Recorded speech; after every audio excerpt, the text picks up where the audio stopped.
पिछले कुछ वीडियो में हम लोगों ने देखा था इंग्लिश से रिलेटेड कोडिंग और डिकोडिंग। उसके लगभग 4 वीडियोस मैंने बनाए हुए। अगर आपने ना देखा हो रीजनिंग के ये सब्जेक्ट, तो आप इस वीडियो के लिंक में जाकर के वो सारा वीडियो देख सकते हैं। आज हम बात करेंगे हिंदी में समानता परीक्षण कैसे होता है। समानता परीक्षण में जब भी क्वेश्चंस आते हैं तो एक स्टूडेंट जब उस क्वेश्चन को अटेम्प्ट करता है, उसका आंसर देता है, तो उसको हमेशा यही रियलाइज होता है कि मेरे द्वारा दिया गया जो आंसर है वो बिल्कुल सही है। लेकिन वास्तविकता कुछ और होती है। इस प्रकार के क्वेश्चंस में भी आपको बता दूं बहुत अधिक प्रैक्टिस होती है। आप जब किसी चीज का आंसर दे रहे होते हैं तो आप अपने लॉजिक से दे रहे होते हैं, लेकिन वास्तविकता इससे परे होती है। मैं आपको बता देता हूं। ठीक, पहले मैं चाहूंगा कि इस वीडियो को आप देखें। उसके पहले मैं चाहूंगा कि ये जो मैंने कुछ क्वेश्चंस रखे हैं इसको आप या तो लिख ले या तो इसका रिकॉर्डिंग किसी प्रकार से रख ले। तो मैं चाहूंगा कि इसको एक बार लिख लीजिए आप लोग। अगर आप लोगों ने ये क्वेश्चंस लिख लिए होंगे तो आपको करना क्या है देखिएगा। मेरे जवाब देने से पहले आपको जवाब देना होगा और हर बार ये चेक कीजिएगा आप अपने से कि आपके सोचने का तरीका और जो एग्जामिनेशन लेता है, जो पेपर तैयार करते हैं, उसके जवाब देने के तरीके में क्या डिफरेंस है। तभी आप इस क्वेश्चन को अच्छी तरह से हल कर पाएंगे एग्जामिनेशन में। तो सबसे पहले समझते हैं, आइए समानता परीक्षण। आज करेंगे समानता परीक्षण। ये कई टॉपिकों में है, जिसका मैं पहला टॉपिक ले रहा हूं, मैं शब्द सादृश्यता। इस प्रकार से हिंदी में रिलेटेड जो भी शब्द समानता आते हैं उसमें दो वस्तुओं के बीच में संबंध दर्शाया जाता है। वो संबंध किसी भी प्रकार का हो सकता है और वही संबंध को आपको समझना होता है कि वो क्या संबंध दे रहे हैं और उसी के रेफरेंस में आपको जवाब देना होता है। तो आइए पहले क्वेश्चन को मैं पढ़ता हूं और उसका जवाब जैसे कि मैंने पहले बताया कि आपको देना होगा। उसके बाद जो सही जवाब हम देखेंगे और आप लोगों के सोचने के तरीके में और जो सही उत्तर होता है उसके सोचने के तरीके में क्या डिफरेंस है, उसके आधार पर हम अपने प्रैक्टिस को बढ़ाएंगे। आइए पहला प्रश्न लेते हैं। पहला प्रश्न लिखा हुआ है, जैसे दिन का विरुद्धार्थी यानी कि विपरीत रात होता है, उसी प्रकार से कभी नहीं का विरुद्धार्थी क्या होगा, यानी कि उसका अपोजिट क्या होगा। तो यहां पर देखिए, मैं तो अपने से स्वयं से आंसर बता रहा हूं। एक प्रकार से कैसे लेना है इसको। दिन का संबंध किससे है? रात से। लेकिन इस संबंध को ध्यान से देखो, दिन का विरुद्धार्थी कैसा है? रात है। उसी प्रकार से कभी नहीं का अपोजिट क्या होगा वो देखेगा। तो कभी नहीं, जैसे दिन का विरुद्धार्थी रात होता है, तो कभी नहीं का विरुद्धार्थी क्या होगा? हमेशा होगा, नहीं होगा, प्रकाश होगा कि अंधकार होगा। तो कभी नहीं मतलब कभी भी नहीं, तो हमेशा यानी सदैव। तो आपका आंसर आ जाएगा ए। अगेन फिर से अब मैं आपको ऑप्शन दूंगा, आप पहले आंसर सोच के रखेंगे, फिर लॉजिकली मैं आपको बताऊंगा। जैसे यहां पर लिखा है दिन का संबंध सूर्य से है, तो उसी प्रकार से बताइए चंद्रमा का संबंध किससे होगा। फिर से देखिएगा, क्वेश्चन बोलता है जैसे दिन का संबंध सूर्य से है वैसे ही चंद्रमा का संबंध किससे होगा। आप वीडियो को पॉज करके आप अपना आंसर पहले सोच सकते हैं क्या होगा।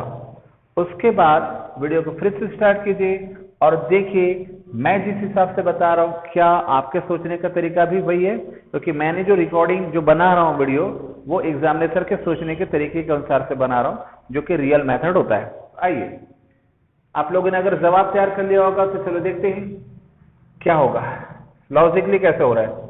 जैसे दिन में सूर्य उगता है वैसे ही चंद्रमा कब उगता है। तो यहां पर ऑप्शन दिया हुआ है चांदी, रात, फिर आकाश, प्रकाश।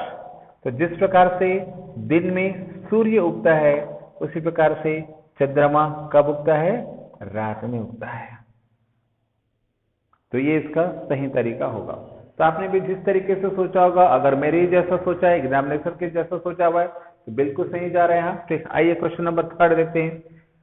पहिया का संबंध बैलगाड़ी से है, तो सिपाही का संबंध किससे होगा? आप अपना जवाब तैयार कर लीजिए, वीडियो को रोक करके अच्छे से सोच लीजिए, फिर से स्टार्ट कीजिए वीडियो को, तो देखेंगे इसको समझते कैसे। जैसे कि पहिया का उपयोग, पहिया जैसे शब्द का उपयोग किसमें किया जाता है? बैलगाड़ी में किया जाता है। वैसे ही सिपाही शब्द का उपयोग किसमें किया जाता है?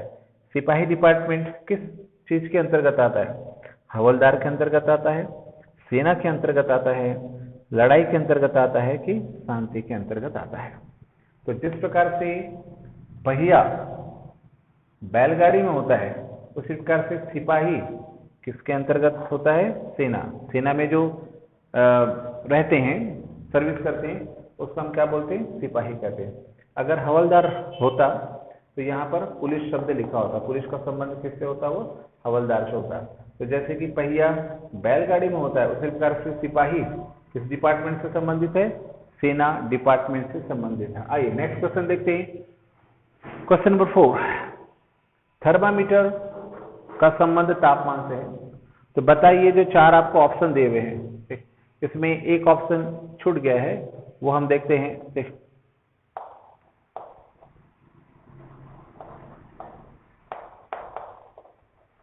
चौथा ऑप्शन। तो जिस प्रकार से थर्मामीटर का संबंध तापमान से है, उसी प्रकार से बताइए कि इनका संबंध किससे होगा। तो चलिए आप अपना जवाब तैयार कर लीजिए पिछली बार की तरह। तो देखते हैं, मिलीमीटर एक पैमाना है, सौर ऊर्जा से संबंधित है, घड़ी समय से संबंधित है, आमीटर विभव से संबंधित है। तो इनका आंसर जानने से पहले क्वेश्चन पर बहुत ज्यादा विचार करें। देखिए, जिस प्रकार से थर्मामीटर से तापमान मापा जाता है, उसी प्रकार से क्या क्या हो सकता है। जिस प्रकार से थर्मामीटर से हम तापमान को मापते हैं, उसी प्रकार से किससे क्या मापते हैं? सौर ऊर्जा से ऊर्जा को मापते हैं, आमीटर से विभव को मापते हैं, घड़ी से समय को मापते हैं, या मिलीमीटर से पैमाने को मापते हैं। तो साफ साफ आप समझ सकते हैं, आमीटर के द्वारा धारा मापा जाता है, विभव को नहीं मापा जाता है। सौर ऊर्जा से सूर्य को नहीं मापा जाता, या सूर्य से सौर ऊर्जा को नहीं मापा जाता। ठीक उसी प्रकार से मिलीमीटर को पैमाने से नहीं नाप सकते आप। जिस प्रकार से थर्मामीटर के द्वारा तापमान को मापा जाता है, उसी प्रकार से घड़ी के द्वारा किसको मापा जाता है? समय को मापा जाता है। तो आपका ऑप्शन आंसर होगा सी। Next question. हमेशा आप अपना जवाब पहले तैयार करके रखिए, धीरे धीरे फिर आपके सोच में सुधार आएगा। नेक्स्ट, थ्योरेटिकली ऐसा दे सकता है, अनुपात समानुपात को छोड़ करके। तो यहाँ पर लिखा है, जिस प्रकार कार का संबंध पेट्रोल से है, उसी प्रकार से टीवी का संबंध किससे होगा। अब यहाँ पर देखिएगा, सिमिलैरिटी बहुत ज्यादा धीरे धीरे देने लग जाता है। क्वेश्चन जब टफ आता है तो ऐसे ही आता है। जिस प्रकार कार का संबंध पेट्रोल से है, उसी प्रकार से टीवी का संबंध किससे है। तो इसमें कई बार ऐसा होता है कि ऐसा लगता है कि चारों के चारों जवाब सही है, बट आपको मैं फिर बता रहा हूँ, सही जवाब अगर आपको जानना है तो जो क्वेश्चन दिया है वो उसको बार बार पढ़िए। दो चीजों में संबंध क्या है उसको बहुत अच्छे से तरीके से समझिए, तभी आपको आंसर पता चल सकता है। तो देखिएगा सिमिलरिटी क्या है। तो आप कैसे सोच सकते हो? टीवी से मनोरंजन होता है, बिल्कुल सही बात है। टीवी का प्रसारण किया जाता है, बिल्कुल सही बात है। टीवी का शिक्षक, तो यहाँ पर तो ये साफ साफ समझ में आ रहा है कि हाँ ये नहीं होगा, टीवी और शिक्षक का कोई संबंध नहीं होगा। बट हाँ ये भी बोल सकते हैं कि टीवी जो है वो विद्युत से चलता है। तो यहाँ पर 3 ऑप्शन तो ऐसे लगते हैं कि हाँ होगा, टीवी से मनोरंजन प्राप्त होता है, टीवी का प्रसारण किया जाता है, और टीवी जो विद्युत से चालू होता है। बट टीवी का संबंध शिक्षक से नहीं, तो साफ साफ पता चल रहा है। तो 3 आंसर है, ये आपको फील आने लगता है। बट तीनों में से कौन सा सही होगा? अगेन क्वेश्चन को पढ़ते हैं। जिस प्रकार से एक कार जो है पेट्रोल से चलता है, जिस प्रकार से एक कार पेट्रोल से चलता है, उसी प्रकार से टीवी किससे चलेगा? मनोरंजन से नहीं चलेगा, प्रसारण से नहीं चलेगा। तो टीवी किससे चलेगा? विद्युत से चलता है, इलेक्ट्रिक से, करंट से चलता है। तो इसका सही जवाब होगा। तो इस प्रकार से क्वेश्चंस में यहीं पर स्टूडेंट को बड़ा कंफ्यूजन होता है, जब सिमिलरिटी आंसर में सिमिलरिटी बहुत ज्यादा होता है, तो बार बार क्वेश्चंस की ओर जाइए। लास्ट क्वेश्चन आज का है, जैसे कि फैक्ट्री का संबंध उत्पादन से है, उसी प्रकार से स्कूल का संबंध किससे है? तो फिर से हम देते हैं, स्कूल में अनुशासन होता है। हाँ, बिल्कुल सही बात है। स्कूल में निर्माण होता है, बच्चों के भविष्य का निर्माण होता है, बिल्कुल सही बात है। स्कूल में पढ़ाने वाले शिक्षक होते हैं, ये भी सही बात है। और स्कूल से हमें शिक्षा प्राप्त होती है। ये चारों बातें बिल्कुल ही सही लग रही है। तो फिर से देखिएगा, चारों बातें बिल्कुल सही लग रही है। ऐसा लगता है कि हाँ यार, चारों आंसर सही लग रहा है, ठीक है। तो बड़ा कंफ्यूजन होता है कि आप कौन सा आंसर लगाए। तो फिर से मैं बता रहा हूँ, क्वेश्चन के ऊपर जाइए, क्या बोल रहा है। क्वेश्चन का संबंध देखिए, फैक्ट्री का संबंध उत्पादन से है।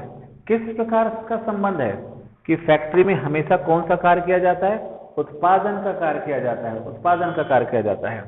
तो ठीक इसी प्रकार से स्कूल में क्या अनुशासन का कार्य किया जाता है, स्कूल में निर्माण का कार्य किया जाता है, स्कूल में शिक्षा का कार्य किया जाता है। स्कूल में किस फैक्ट्री में क्या करते उत्पादन उत्पन्न होता है, उसी प्रकार से क्या उत्पन्न हो रहा है, जो भी सामान बनाते हो वो उत्पन्न होता होगा। तो स्कूल में क्या उत्पन्न होता है?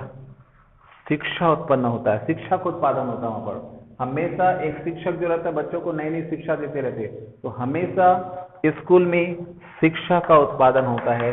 तो इस प्रकार से सिमिलैरिटी बहुत ज्यादा होती है। तो दोनों के संबंध को बार बार पढ़िए, तो आपको धीरे धीरे समझ में आने लगता है। और हाँ, हिंदी का जरूर है, बट इसमें भी बहुत अधिक प्रैक्टिस की जरूरत होती है। कई बार हमारे सोचने का तरीका और जिसने क्वेश्चन बनाया है उसके सोच करके बनाने के तरीके में जमीन आसमान का फर्क होता है। इसलिए सबसे ज्यादा इंपॉर्टेंट ये जो यहाँ पर लिखा शब्द सदृशता, सिमिलैरिटी, जो वर्ड एनालिसिस जो है उसमें बहुत ज्यादा गलती होने की संभावना होती है। तो मैं बार बार बोल रहा हूँ, क्वेश्चंस को अच्छे से पढ़िए, तो उसका जवाब बहुत सही तरीके से आता है। तो अगर आपने वीडियो देखा होगा, आपको जो भी रियलाइजेशन आता है कि इस प्रकार का वीडियो मैं जो बना रहा हूँ वो सही है गलत है, प्लीज कमेंट जरूर करें। अगर आपको पसंद आता है इस प्रकार का वीडियो जो है, तो आप अपने दोस्तों को शेयर करें, ताकि वो भी इन फ्यूचर कॉम्पिटिटिव एग्जाम्स में जिस भी सब्जेक्ट या रीजनिंग जैसे सब्जेक्ट की तैयारी कर रहे हैं उनको हेल्प मिले कि किस प्रकार से हल किया जाता है, ताकि किसी के भविष्य का निर्माण हो सके। तो मेरे साथ बने रहने के लिए आप लोगों को बहुत बहुत धन्यवाद। मेरे चैनल को सब्सक्राइब कीजिएगा जरूर, ताकि इस प्रकार के वीडियो आप तक पहुंचते रहे। Thank you very much.